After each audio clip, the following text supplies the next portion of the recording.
इलाके में प्रशासन ने अवैध कब्जे के खिलाफ बड़ी कार्रवाई करते हुए कैलाश मिश्रा के करीबी माने जाने वाले सुरजीत चक्रवर्ती के पार्टी कार्यालय पर बुलडोजर चला दिया। आरोप है कि ये कार्यालय सरकारी नाले पर अतिक्रमण कर बनाया गया। পার্টি অফিস ইলিগাল ভাবে যেখানেই যা করা হয়েছে সে অতিক্রমণ আর চলবে না। মানুষ দুহাত তুলে আশীর্বাদ করেছেন এই জঞ্জালগুলোর থেকে মুক্তি পাওয়ার জন্য। এই যে আমাদের এখানে যে জল জমে আছে, আমরা নাগরিক পরিষেবা দিতে পারছি না, তার সবচেয়ে বড় কারণ হচ্ছে এই ইনক্রোচমেন্ট। এই ইনক্রোচমেন্ট আর থাকবে না। ইনক্রোচমেন্ট যদি ইলিগাল থাকে তাহলে আমরা সেটাকে তুলব। পুরো প্রশাসন এইটার উপরে অ্যাক্টিভ আছে।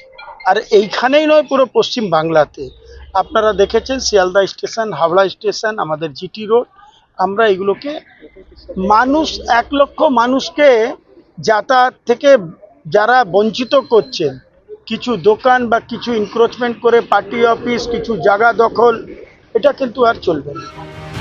लिलुआ थाना पुलिस प्रशासनिक अधिकारियों और भारी सुरक्षा व्यवस्था के बीच अवैध निर्माण को ध्वस्त कर दिया गया। कार्रवाई के दौरान बड़ी संख्या में स्थानीय लोग और राजनीतिक कार्यकर्ता भी मौके पर मौजूद रहे।